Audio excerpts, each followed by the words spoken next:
কমপক্ষে প্রতিদিন ৩০০ বার দরুদের আমল করতে যদি পারেন লাগাতার, দুনিয়াতে আপনি কত উঁচু মর্যাদা চান আল্লাহ কুদরতের দ্বারা দিবেন। কতবার? প্রতিদিন ৩০০ বার দরুদের আমল। ২ শর্তে দরুদ পড়তে হবে। ১ নাম্বার শর্ত হলো খুব মুহাব্বত আজমতে নির্জনে বসে পড়তে হবে। দ্বিতীয় শর্ত হলো পবিত্র অবস্থায় পড়তে হবে। একটা তসবিহ হাতে নিয়ে এই দরুদের আমল করবেন নির্জন সময়। কখন? ফজরের নামাজের পরে অথবা ঘুমের আগে। একটা তসবিহ হাতে নিয়ে এই দরুদের আমল করবেন। সময় থাকলে নামাজের দরুদ, যেটা আমরা নামাজে পড়ি, সময় যদি কম থাকে তো এই ছোট অংশের দরুদ যেটা পড়লাম, সাল্লাল্লাহু আলাইহি ওয়া আলিহি ওয়াসাল্লাম। যদি লাগাতারে আমল চালু রাখেন এবং এই দরুদ পড়ে অজু অবস্থায় ঘুমিয়ে পড়বেন, কিবলার দিকে চেহারাটা ঘুরাইয়া, ইনশাআল্লাহ দরুদের বরকতে রসুলের সাথে ঘুমের মধ্যে মোলাকাত হয়ে যাবে। আমাকে তো বাতাস দিতে হবে, তোমার কোন দিকটা দিলে সুবিধা হয় দাও, সামনে দিয়ে দাও, এটাও তোমাকে শিখাই দিতে হবে, না হয় একেবারে পিছন থেকে দাও।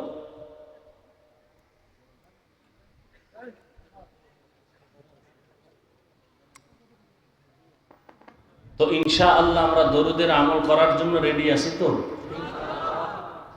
প্রতিদিন কতবার? আল্লাহ আমাদেরকে বেশি বেশি বেশি বেশি দরুদের আমল করার তৌফিক দান করেন। সর্বোপরি শুকর যাদের অক্লান্ত পরিশ্রমের মাধ্যমে আজ এই সুন্দর আয়োজন, সময়, পরামর্শ, অর্থ দিয়ে দোয়া করে উপস্থিত হয়ে মাইক, লাইট, প্যান্ডেলের ব্যবস্থাপনার মাধ্যমে সহযোগিতা যারা করেছেন, এলাকার যুবক, বৃদ্ধ, ব্যবসায়ী, শ্রমিক, চাকুরিজীবী, বিভিন্ন শ্রেণী পেশার মানুষ,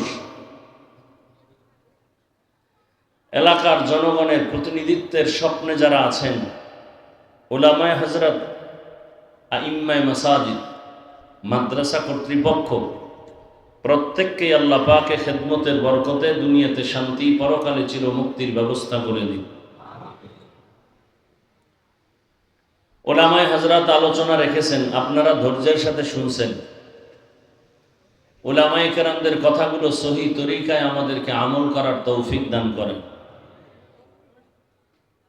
উলামায়ে কেরামের ইজ্জতকে আল্লাহ বেশি বেশি বাড়ায় দেন। অন্যের জন্য দোয়া করলে নিজের জন্য আগে কবুল হয়। উলামায়ে কেরামের ইজ্জত বাড়লে আপনাদের ইজ্জত কিছুটা কমতে পারে, এই ভয়ে বলেন নাই না? উলামায়ে কেরামের ইজ্জত কমলে উম্মতেরও ইজ্জত কমে। উলামায়ে কেরামের ইজ্জত সম্মান বেড়ে গেলে উম্মতেরও ইজ্জত বেড়ে যায়। কি? বরযাত্রীর মধ্যে মূলকে জামাই, জামাইয়ের সম্মান বাড়লে সাথীদেরও সম্মান বেড়ে যাবে। জমিনের মধ্যে বরযাত্রী বা মূল উলামায়ে হযরত। কিয়ামত পর্যন্ত আর কোনোদিন আমাদের রসুল আমাদেরকে দাওয়াত দিতে আসবেন না? আপনাদের এটা কোন থানা? বেলকুচিতে নবীজি রবিউল আউয়ালে আসছিলেন, আপনারা টের পান নাই। আসছিলেন না? কি আপনাদের ইমান ধারণা কি নবীজি আসছিলেন বেলকুচিতে? কথা বলেন না। অনেক জায়গায় দেখি চেয়ার রাখে স্টেজে খালি, কি বিষয়? কারণ রসুল এসে বসবেন। রসুল এখানে এসে যদি বসে আর আমি চেয়ারে বসে থাকবো, এর থেকে পৃথিবীর নিকৃষ্ট বেঈমান আর বেয়াদব কে হতে পারে?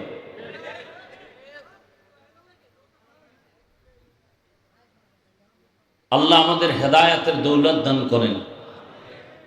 তা আমাদের বিশুদ্ধ আকীদা, রসুল আর কিয়ামতের আগে আমাদেরকে বয়ান দিতে আসবেন না। সাহাবায়ে কেরাম আসবেন, আইম্মায়ে কেরাম আসবেন, বড় বড় আউলিয়ায়ে কেরাম যারা চলে গেছেন তারাও আর আসবেন কিয়ামত পর্যন্ত। কথাটা মনে রাখবেন, প্রয়োজনে লিখে রাখবেন। মোবাইল না, মোবাইল একটা অদৃশ্য মরণস্ত্রের নাম।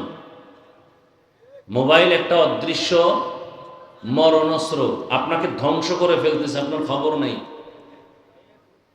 আগামীকালকে সকালবেলা এদিকে তাকান, কোনো কথা বলবেন না, আমি ছেড়ে দিব কিন্তু। এটা চালাকি করার জায়গা না, বাহাদুরি করার জায়গা না।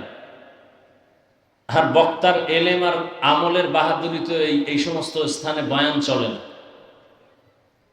নিছক আল্লাহর দয়া এবং আপনাদের অন্তরের মোহাব্বত থাকলে বয়ান হবে, না কিচ্ছু হবে না।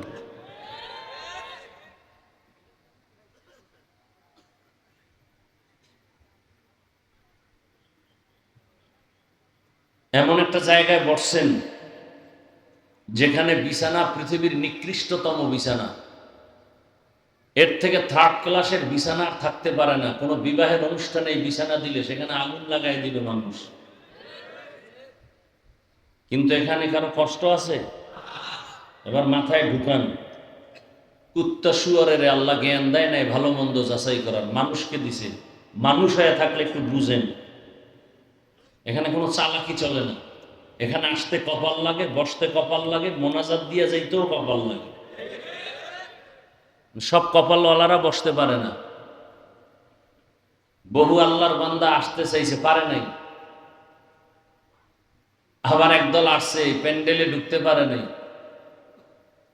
এরা দোকানপাটে মহিলা দেখে, নারী দেখে, সুন্দরী দেখে, রূপসী দেখে, খায়, বিড়ি টানে, বয়ান শুনে। এখানে বসতে কপাল লাগে। আবার একদল বসছে, কিন্তু কপালে দোয়া আছে কিনা আল্লাহ ভালো জানেন। মোবাইল একটা সামনে ধরে কলমের দরজা বন্ধ করে দিছে। কথাগুলো লিখে রাখেন, আর আপনাদের জানা মতো কোনো বুজুর্গরে কথাগুলো শুনাইয়েন যে কুয়াকাটার হাফিজ বলে গেছে, মোবাইল নিয়ে বয়ান শুনলে কলবের দরজা বন্ধ, সব বয়ান মোবাইলে ঢুকে, কলবে ঢুকে না। ওর কপাল খারাপ, কপাল কি খারাপ? কপাল খারাপ। বলার দায়িত্ব আমার, মানার দায়িত্ব আপনার। আপনার এখন না মানলে আমার কিছু আসে যায়? আর আমি কি? আমি তো মানুষ না, আমি তো অমানুষ। মানুষ গড়ার কারিগর আমার রসুল, যাকে দেখলে জাহান্নামের আগুন হারাম, তার বয়ান শুনে আবু জাহিল্লা কালেমা পড়ে না। তা আমি কে? যেই রসুলের চেহারা দেখলে ক্ষুধা থাকে না, সেই রসুলের বয়ান শুনলো 13 বছর, কালেমা পড়ল না। কত বড় নিকৃষ্ট বেঈমান! এর নাম কফাল, এর নাম। খোদায় ধাক্কা দিয়ে নিয়ে আসছেন, কিন্তু প্যান্ডেলে ঢুকতে পারে নাই, কফাল। প্যান্ডেলে ঢুকছেন ঠিক, কিন্তু কলবের দরজা খুলতে পারে নাই, মোবাইল নিয়ে ব্যস্ত। যেই মোবাইলটা চেক করলে শুধু নাপাক আর নাপাক, সেই মোবাইল নিয়ে ব্যস্ত।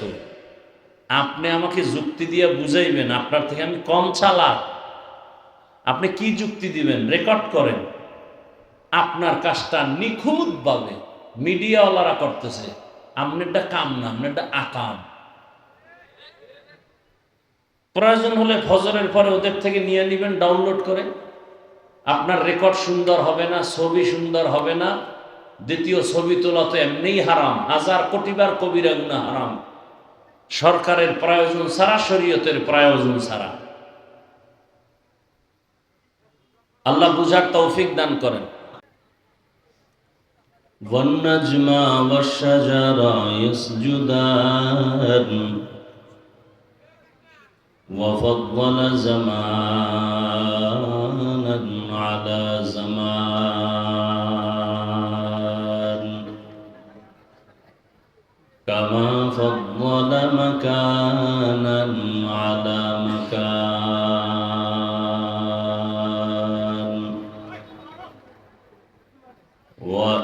وإنسانا على إنسان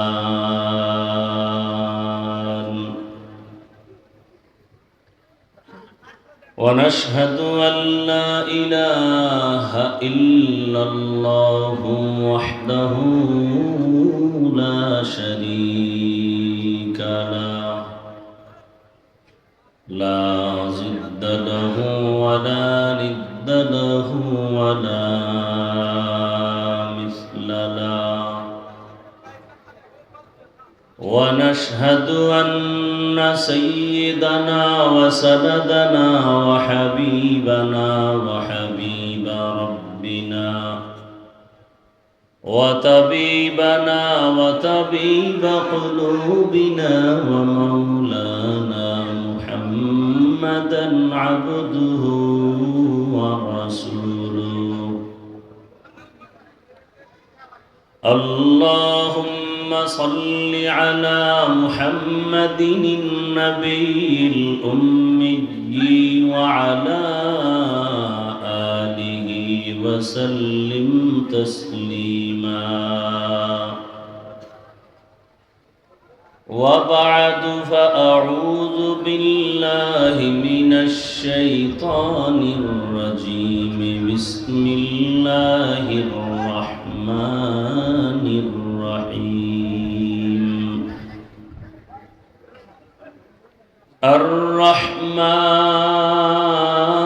الرحمن علم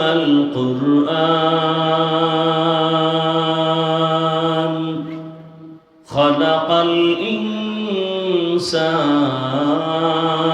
الإنسان علمه البيان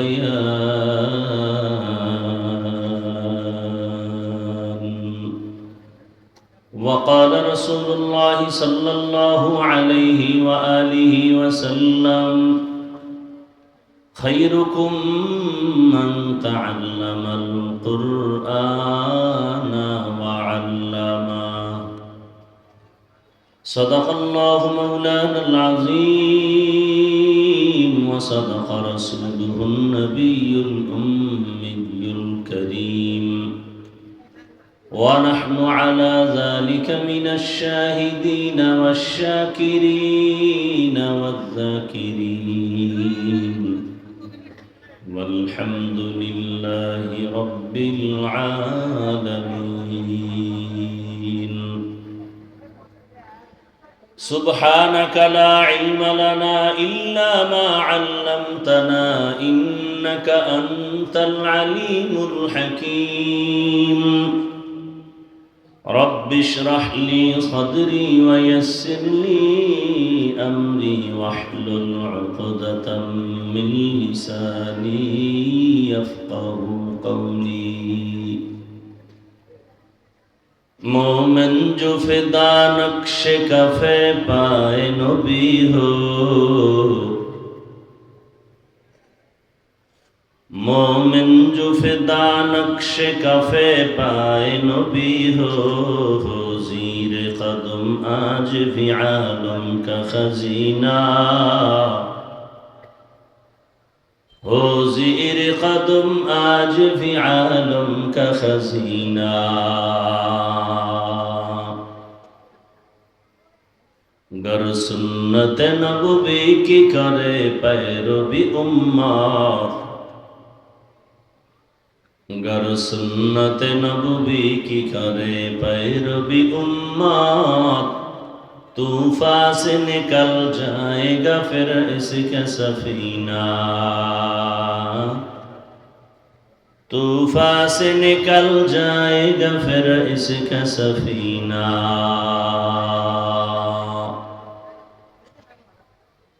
عاشق ہو برادر شہنشاہ دو عالم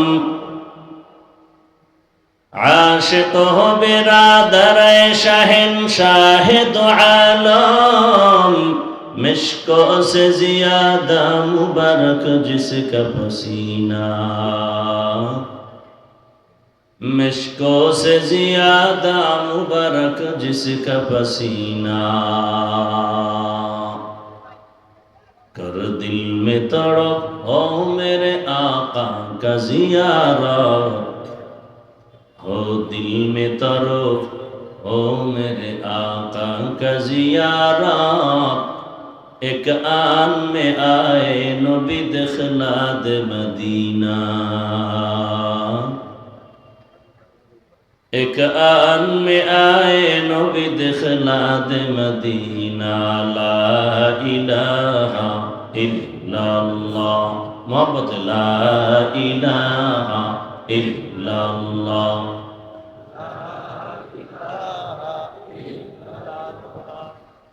ला इलाहा इल्लल्लाह ला इलाहा इल्लल्लाह ला इलाहा इल्लल्लाह ला इलाहा इल्लल्लाह ला इलाहा इल्लल्लाह ला इलाहा इल्लल्लाह ला इलाहा इल्लल्लाह ला इलाहा इल्लल्लाह ला इलाहा इल्लल्लाह ला इलाहा इल्लल्लाह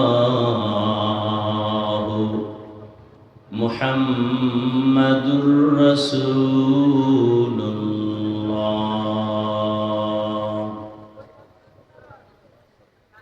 একটু বাড়াও সাউন্ড, বক্সের সাউন্ড বাড়াও।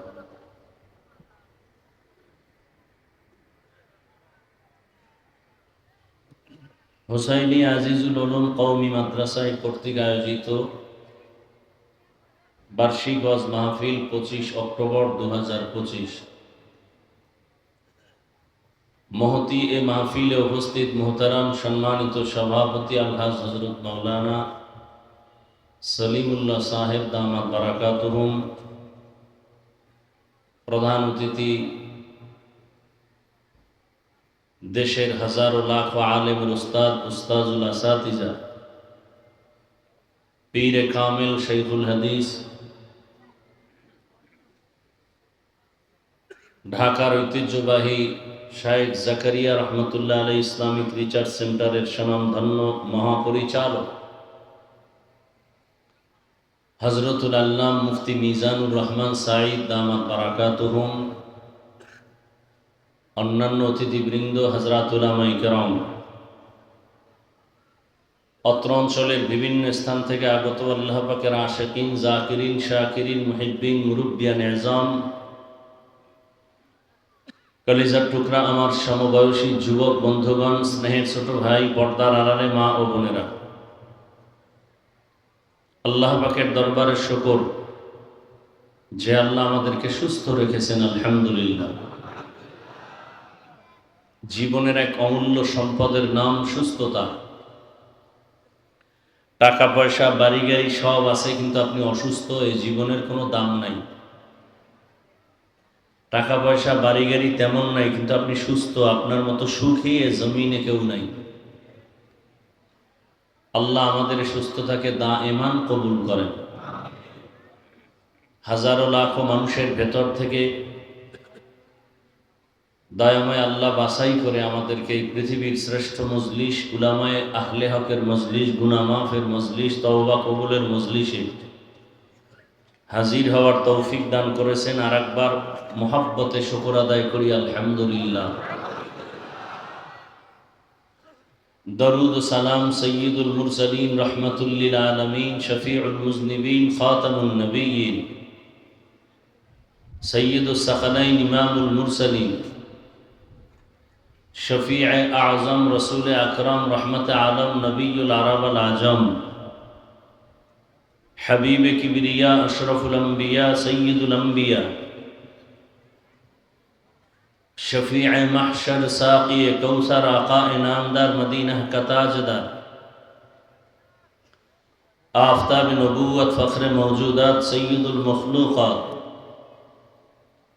हज़रत मुहम्मदुर रसूलुल्लाह। সবাই মোহাব্বতে পড়েন, আওয়াজ করে পড়েন। নবীজির নামে দরুদ পড়লে সওয়াব না গুনাহ? দরুদ এমন এক পাওয়ারই আমল, মানবেন কিনা জানি না, মনে চায় বলতে, মানলে বলবো। মানবেন? দুনিয়াতে আপনি যেখানে যাবেন সেখানে সম্মান পরকালে তো আছেই। কমপক্ষে প্রতিদিন ৩০০ বার দরুদের আমল করতে যদি পারেন লাগাতার, দুনিয়াতে আপনি কত উঁচু মর্যাদা চান আল্লাহ কুদরতের দ্বারা দিবেন। কতবার? প্রতিদিন ৩০০ বার দরুদের আমল। ২ শর্তে দরুদ পড়তে হবে। ১ নাম্বার শর্ত হলো খুব মুহাব্বত আজমতে নির্জনে বসে পড়তে হবে। দ্বিতীয় শর্ত হলো পবিত্র অবস্থায় পড়তে হবে।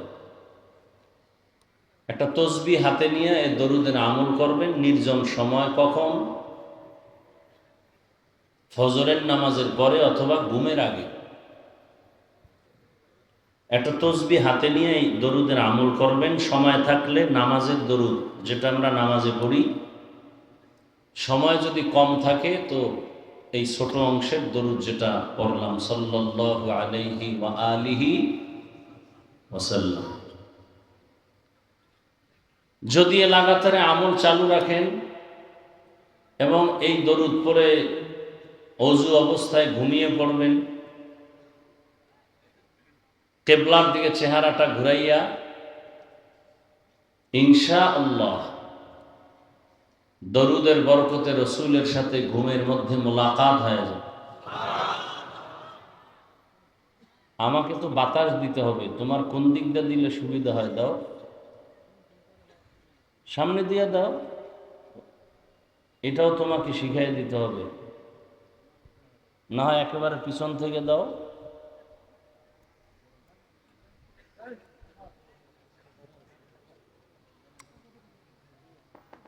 তো ইনশাআল্লাহ আমরা দরুদের আমল করার জন্য রেডি আছি তো? প্রতিদিন কতবার? আল্লাহ আমাদেরকে বেশি বেশি বেশি বেশি দরুদের আমল করার তৌফিক দান করেন। সর্বোপরি শুকর যাদের অক্লান্ত পরিশ্রমের মাধ্যমে আজ এই সুন্দর আয়োজন,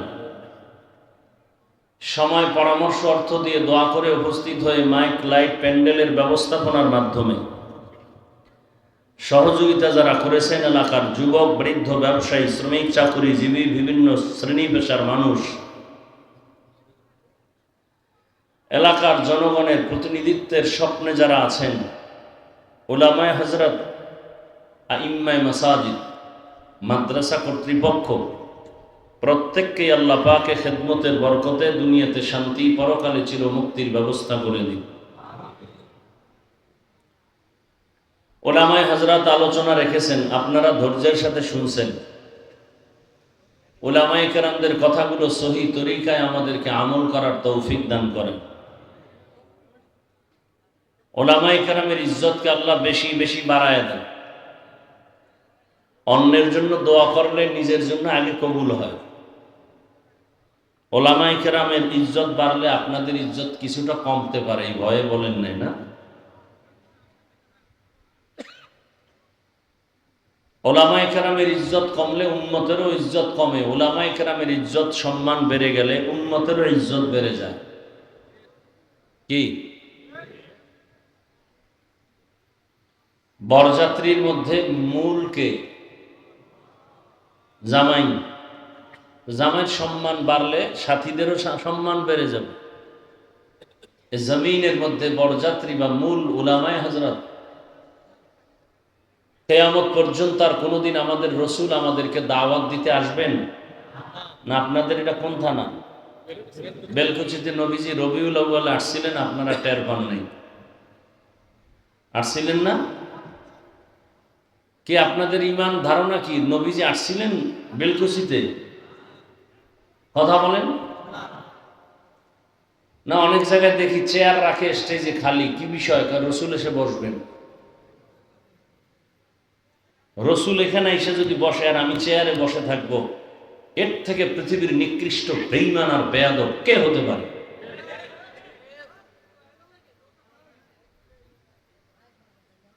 আল্লাহ আমাদের হেদায়েতের দৌলত দান করেন।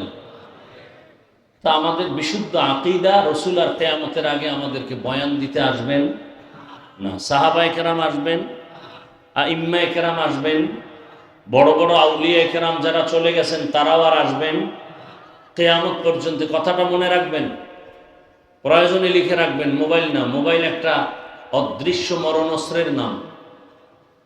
মোবাইল একটা অদৃশ্য মরণস্ত্র, আপনাকে ধ্বংস করে ফেলতেছে, আপনার খবর নেই। আগামীকালকে সকালবেলা এদিকে তাকান, কোনো কথা বলবেন না, আমি ছেড়ে দিব কিন্তু। এটা চালাকি করার জায়গা না, বাহাদুরি করার জায়গা না। আর বক্তার এলেম আর আমলের বাহাদুরি তো এই সমস্ত স্থানে বয়ান চলে না।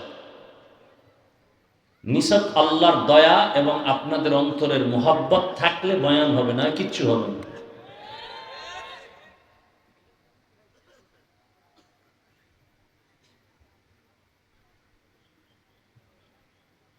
এমন একটা জায়গায় বসছেন যেখানে বিছানা পৃথিবীর নিকৃষ্টতম বিছানা, এর থেকে থার্ড ক্লাসের বিছানা থাকতে পারে না। কোনো বিবাহের অনুষ্ঠানে এই বিছানা দিলে সেখানে আগুন লাগাই দিবে মানুষ।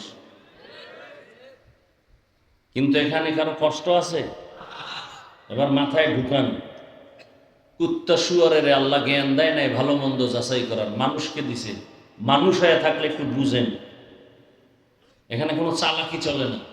এখানে আসতে কপাল লাগে, বসতে কপাল লাগে, মোনাজাত দিয়ে যাইতেও কপাল লাগে। সব কপালওয়ালারা বসতে পারে না।